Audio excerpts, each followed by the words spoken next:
old boy in the town. আচ্ছা অনি আমার বন্ধু সেই অনিমেষ দত্ত, তার ডাকনাম হলো অনি, স্ত্রী দিশা, ছেলে অর্ক। সেই কলেজ থেকেই জনপ্রিয়, কত মহিলা ভক্ত। তার কণ্ঠে ছিল গান, চোখে শিল্পী হওয়ার স্বপ্ন। সেই খামখেয়ালি ছেলে আজকে চাকরি জীবনে মগ্ন।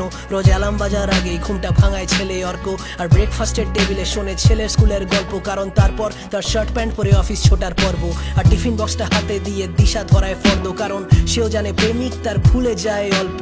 সবটা বাজার করে আনবে দিশা বলতে ব্যস্ত, একটু হেসে ফেলে অনি, সেও যে বউয়ের কাছে জব্দ।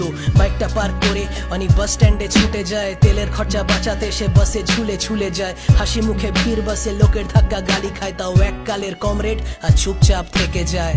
বসের কাছে রোজ কত গালি শোনে, তবু মুখটা চেপে লড়ে যাতে প্রমোশনটা জোটে। আর পাটা চাটতে পিছু পা হয় না কোনো মতে, বললে ওভারটাইমও করে, অ্যাপ্রেজালে টপস করে। আর সেলফ এস্টিম মানে কি ভুলে গেছে ছেলে, সে যে হাসতে শিখে গেছে পরিবারের হাসি দেখে। আর কাজের পরে সিগারেটটা আজকে নেই যে ঠোঁটে, ছেলের কাছে করা প্রমিস অনি ভাঙবে কোন সাহসে।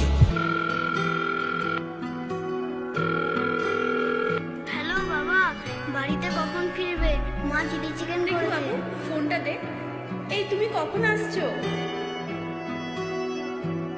This is crazy, man. Crazy.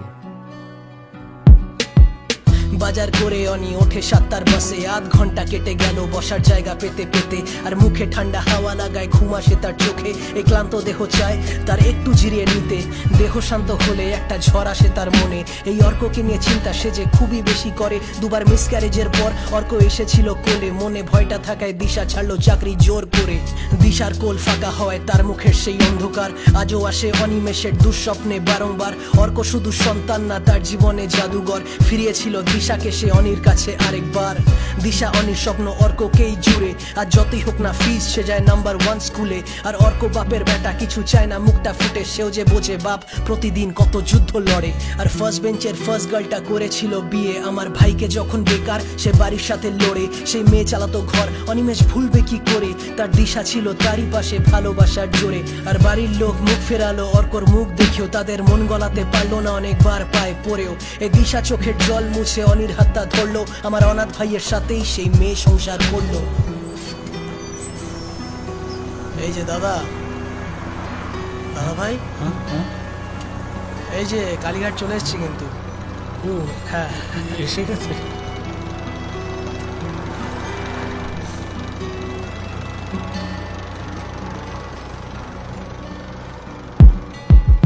বাসের থেকে নেমে বাইকে করে বাড়ি, ছেলের মুখটা দেখবে ভেবে অনি মনে মনে খুশি। আর বাড়ি ফিরে মেন গেটটা খোলা দেখে অনি অল্প রেগে বলে, দিশা দরজা লাগাওনি কেন তুমি?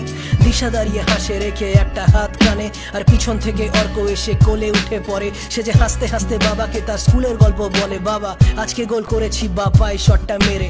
আর বাপ ব্রাজিল হলেও ছেলে ভালোবাসে মেসি, তাই বাবার দেওয়া জার্সিটার যত্ন একটু বেশি। আর বাপ ব্যাটার গল্পের মাঝে খাওয়ার টেবিল রেডি, দিশার হাতের চিলি চিকেন মানে চাই এক্সট্রা গ্রেভি। এই চাঁদের হাট বসে তাদের ছোট্ট একটা ঘরে, এই মুহূর্তটার জন্য অনেক কাজকে পুজো করে। এই ভালোবাসার বন্ধন তাকে সাহসী করে তোলে, এই পরিবারের জন্য অনেক কি না করতে পারে। আর শুতে যাওয়ার আগে অনেক গিটার নিয়ে বসে, তার কণ্ঠে গান দিশা অর্ক খুবই ভালোবাসে। এই ঘুম পাড়ানি গান শুনে তারা ঘুমিয়ে পড়ে। এবার লাইটস অফ, কারণ কালকে অফিস যেতে হবে। জীবনে ভাই আর কি চাই, অনেক শুয়ে ভাবে, এই অভাব দেখে আসা ছেলে রাজা হলো কবে। রাতটা আরো বাড়লে সে যে নিজেও ঘুমিয়ে পড়ে, কিন্তু হঠাৎ তার মাঝরাতে কাঁচা ঘুমটা ভাঙে।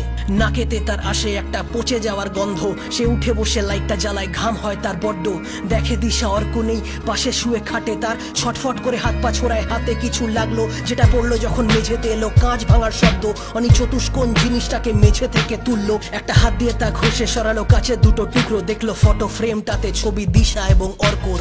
পৃথিবীটা যেন ধ্বংস হলো চোখের সামনে, তার চিৎকার করা আর্তনাদ না অট্টহাসি বলবে, সেই গলা ফাটিয়ে কান্না। নিজের গায়ের চামড়া খামছে, নিজের চুলের গোছা ছিঁড়ে দেওয়ালে মাথা নিজের ঠুকে।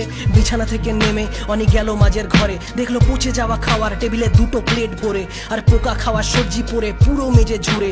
এই পরিবেশটাই ভুতুরে, এখানে মানুষ কি করে বেঁচে? মাস 6 আগে শেষ রোববারের কথা, সেই বাইকে চড়ে দিশা অর্ক অনির ঘুরতে যাওয়া, সেই সিনেমা দেখে ভালো মন্দ খেয়ে মজা করা, আর বাড়ি ফেরার সময় সেই ঘটনা হয়ে যাওয়া। অনিমেষের দোষ কি, সে ট্রাফিক আইন মেনেছিল মানল না সেই ট্রাক ড্রাইভার সাইড থেকে এসে মেরে দিল, ছিটকে গিয়ে পড়লো অনেক কিছু মিটার দূরে, মাথার চোটে জ্ঞান হারালো, গেল সব ভুলে। জ্ঞান ফেরায় হাসপাতালে, জানতে পারলো সে তার দিশা অর্ক স্পট ডেড বডি আছে মর্গেতে। সেই কথা মানতে পারলো না আমার বন্ধু অনিমেষ, সেই বাস্তবকে মিথ্যা ভেবে পাগল হলো সে।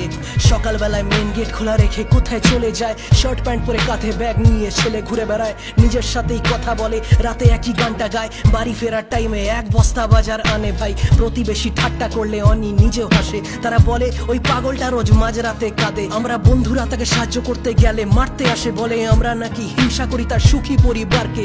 বাস্তবকে অনিমেষ ভয় পায় যে খুবই, আমার রকস্টার বন্ধু আজকে মানসিক রোগী, কিন্তু বিশ্বাস তার অটুট আলো জ্বলবে দেখে নিশি, সকাল হলেই ফিরবে তার দিশা অর্ক ঠিকই। বাবা, ও বাবা, ঘুম থেকে ওঠো, অফিস যেতে হবে তো। এই ওঠো তো, চা রেডি করে দিয়েছি। শ্রী শরৎচন্দ্র চট্টোপাধ্যায় লিখেছিলেন, এ বিশ্ব ব্রহ্মাণ্ডের সমস্তটাই পরিপূর্ণ সত্য, মিথ্যার অস্তিত্ব যদি কোথাও থাকে তবে সে মনুষ্যের মন ছাড়া আর কোথাও না।